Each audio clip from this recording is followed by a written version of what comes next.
Welcome, ladies and gentlemen, to the Daily High with your host, Matt McGregor and Tone Vase. Good morning, Tone. How are you, mate? Morning. I'm doing great, but we're not going to talk about why because I don't want the audience to know. I got to surprise some friends with it in case you were going to say something. No, I was going to say something, but that you've left it ambiguous. It sounds like it's a girl thing, and it's as far from a girl thing as you could possibly be. So, how's everything? Where are you? Up in the cabin, are you? Yep, up at the cabin. Well, I'm just at home. So let's get in the charts. Today's going to be a bit of a short show because Tone's busy, and so am I. Let's crack on. I'm sorry I missed the show yesterday. Look, I'm going to start this show as if it was a Monday morning. It's a weekly show. I'm very, very happy with last week having the highest weekly close of all time. Fantastic, right? We were able to recover from the lowest points that we got through in the week of 114. We staved that away and closed just below 120. Yes, just below 120. Fine. The weekly looks great. Looks like nothing. Some of the oscillators still look really, really good. Like the EXA, Socrates EXA, hasn't had its bearish cross or anything like that. That's still fine as far as it goes right now. Copic curve is rounding, but that can round, a good kickoff can round that back up. That's okay. Nothing to worry about. The MACD looks perfect. There's nothing to worry about on the weekly MACD. So these oscillators, as they stand, the RSI is the one that is of value, I think, from all of the oscillators here. It's what I've been talking about for weeks and weeks and weeks on end. This divergence is still very much in play, and it's in play until it ain't. And it is for now. I just want to see us break this and completely put this to bed. I want to delete that line. But as it stands, it's still in place. Not much else to say on the weekly. When we go down the time frames, you'll see that this trend that we've been in for so long, I got to extend these lines out because this is it. It's what I was thought might happen. Oh, sorry, I got fucking stupid fingers. 1 second. What am I doing wrong here? Why? Click, shift, drag. Beautiful. I don't want to see this go on forever. Make up your bloody mind whether it's up or down, left or right. I don't care, but make up your mind. We're stuck in the trend. And last week's show, when we were about to break down, I was actually on a different show. I said, look, I think we'll break down, but it'll look like this in the end. The previous breakout that we had back on the 14th of July, where we broke out, and then by the end of the day, we're back inside the range again. And that's very much exactly what we did. We're smack in the middle of the range. So there's nothing to do. You've just it's got to make up its mind, and it's got to make up its mind more than just one day of breaking down. I think this is just painful. But consolidation at the top's okay. I like that the moving average, the 30 simple moving average, is moving up. We might get another touch on that. Who knows? There's just nothing to say on the daily either. The 4 hour, let's briefly look at that if we can get any clarity, because it's non-directional at the moment. Look at this range. My Lord. Good news is that the 200 simple moving average is constantly moving up. We could get a fantastic re-throw into that, which would be a great buy, especially off a green diamond, like we previously talked about. These green diamonds inside the green wave were just dynamite buys that led to tremendous run-up. I think that's still on the case if you're looking for downside. And if we were to break that MRI support resistance zone at 115 to get back inside the wave, get a nice green diamond, would be fantastic. Otherwise, I just want to see us break the 120 and get further upside. Stuck in this zone, I got no idea which way it's going to go. I don't know. It's a coin toss. It's a 50-50 coin toss, and I'm got nothing until we either break out or break below. And break, but either way, it's still bullish for me. With the wave green, with all the other metrics on the higher time frames, I'm still bullish. A breakdown or breakout, I'm still bullish, but I wouldn't buy here, right here. Before I give it back to you, Tone, check out BitGet. We've got a fantastic promotion, sign up bonuses, the works. BitGet is the best non-KYC exchange, I think, going around. We also, of course, have Blowfin. I might have mixed those up. We also have BitGet, and Blowfin. They're both great exchanges. I'm coming off now. Jesus, I'm rusty. My Lord, am I rusty. Tone, please like, subscribe, share it with your friends. Join the Discord group. It's a great Discord group. Great people in there. Follow me on Instagram. I've been posting some cool boxing stuff these days. It's a fun watch. I'm a alpha.blackbox, alpha.BLKBöX. Follow me. I'll follow you back. Tone, am I way off base here? I'm stuck in this range. What do you reckon? No, you're good. I am being very, very optimistic. You are probably more correct than me that we are in a horizontal range. But I am feeling optimistic. I feel good. I'm liking the summer. I'm enjoying the sun. And I drew an ascending triangle instead of a horizontal range. A symmetric triangle is way more optimistic. I was feeling very good about this triangle earlier in this candle when we were breaking above $19,000. We have since then broke down, but we're still inside the triangle. I don't want to see us close below the 20-period moving average, but you can also see that the 20-period moving average flattens out as of tomorrow. So all we got to do is stay above 118.5 for a couple of days and then just get back inside the triangle. The triangle isn't set to break out until, the end of the first week of August. So we still have some time in this triangle.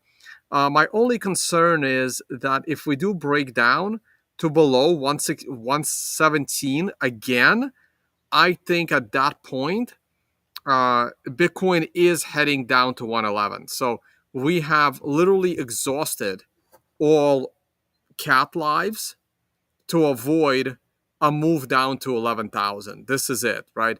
We did not close at a new swing low back when we crashed on July 25th. And I remember we did a stream that day, Matt, and I was unreasonably optimistic. Like in hindsight, there was no reason for me to be as optimistic as I was. But we recovered and we never closed at a new swing low. We have established a new we never closed at a new closing low. We established a new swing low. So because the new swing low was established, all we have to now do is establish a new closing low. And a new closing low in combination with the with the July 25 swing low is enough for me to go full bearish. So we're out of lives. We're out of, this was the, what is it, 9 lives or 7 lives to a cat? I don't remember. One of those two. And we're out. 9. It's 9. Right. It's always 9. I should have assumed it was going to be 9. But am I right? And we're out. We've literally exhausted the last one. So if we close below 17,000, I think we're going to have a substantial correction in August. But if we can avoid closing below 17,000, even if we just, hang in here about at 18 or maybe close at 17.5, maybe, we're still okay. But I don't want to see any closes below 18. It's already on shaky ground. I want to see us recover today. I want to see us stay above 18. Today, I want to see us be consistently above 18.5 going into the weekend. And consistently above 19 on early next week, and then we're set. So that's kind of my view on the situation. There's nothing to say about the weekly chart. We're mindful of extension C ending this week, but extension Cs on a weekly chart have not been all that catastrophic. The only one that was a big pullback was the last one, and it wasn't even that bad. So that's all I really have to say on this. With the oscillators, I am still concerned over the CMF. Matt pointed to the weekly RSI, which is looks like a disaster.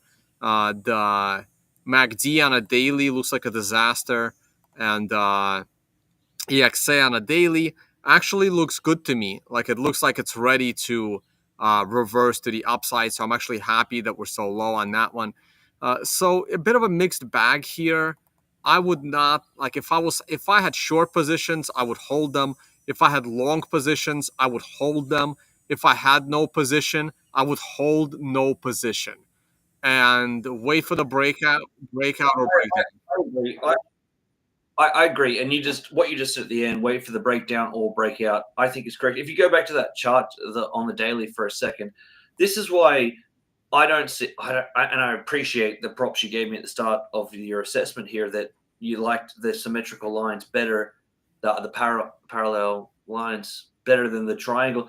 I think the parallel lines are better in this case. I just like it just like sometimes we on this look that you've got here on this triangle, it's like, well, we accept wicks sometimes and not other times. Do you know? It's just I would go with the what's your good friend's name? Brand. Richard Brand. Not Richard Brand. The great Tyler trader. Jenks? Fuck, what's his name? Tyler? Yeah. No, you had not Tyler, man. You had him on the show a couple of times. He's a Bitcoin guy, but he's a great analyst. He's been on Market Wizards. God damn it, he doesn't like. I'll figure it out and put it in the chat. Brand. He doesn't like triangles. He likes parallel lines, and this is a case that I totally agree with him because the top line is very well defined, the bottom line is very well defined, and it just going on candle body closes. I think that it's really the way I drew it looks good, but I mean it's case by case. Do you know what I mean? Case by case. I'll figure out this guy. Okay. You keep going, please. Here we are on a 1 hour chart. I like the 1 hour chart. Again, just like I said about the daily, the 1 hour is also it's on its last life before a breakdown. I'm gonna let this one slide here, and I'm gonna let this break of the line slide a bit. I like this here. And if we go to a lower level time frame, 10 minutes, I'm going to delete this line now, and I'm just going to use a 10-minute version. Again, I'm going to give it a little bit of leeway here. We need to get back up. We had a breakdown in the 10 a.m. candle, and this is the 10 a.m. reversal. I'm okay with the reversal at 10:08. It looks like it was a 10:08 reversal. Here's the 5-minute chart. It was prior to 10:08 actually. Wow, this is actually pretty good. I have to almost go down to the 1-minute candles. We're reversed. Oh, 10:08. How about that? Look at that.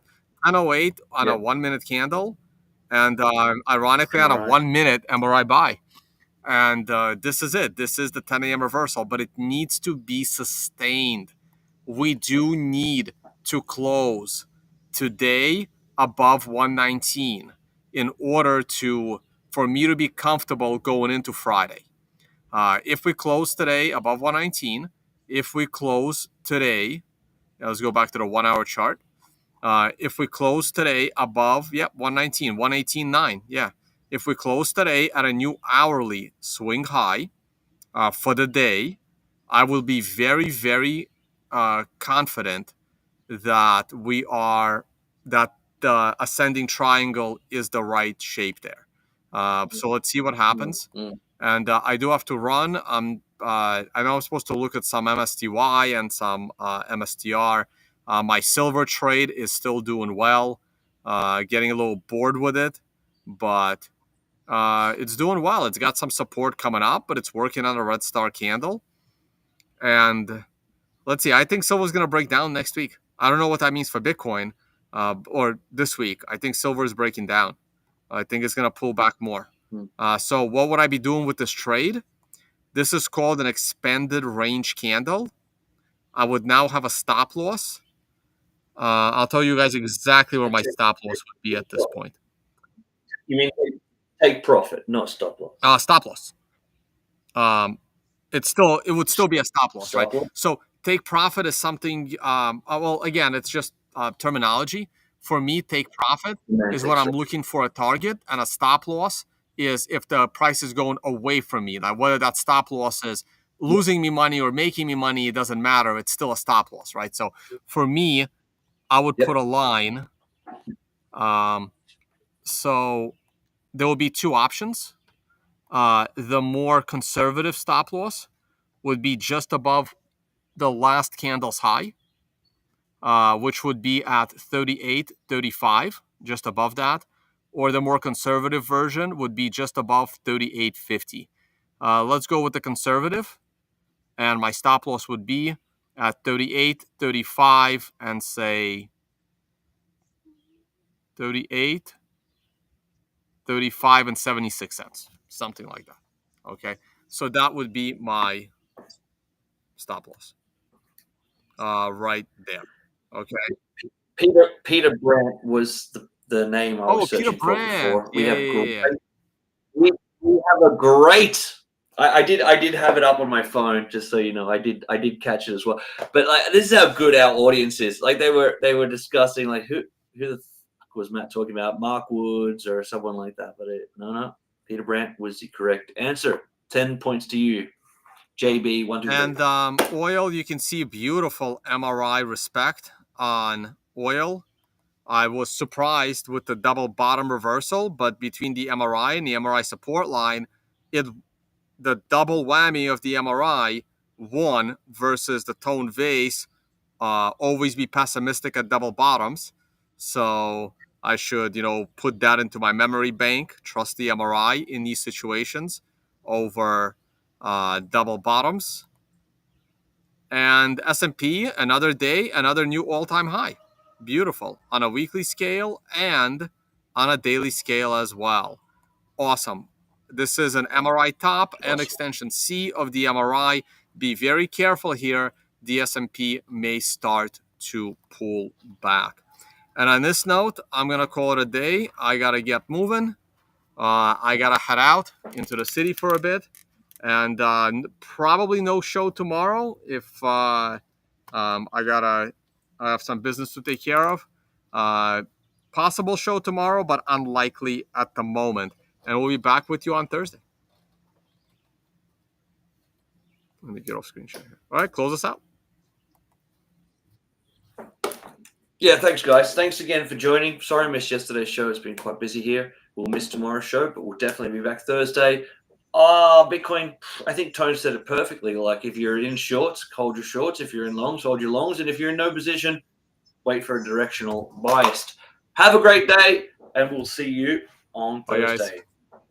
Add me on Instagram, Alpha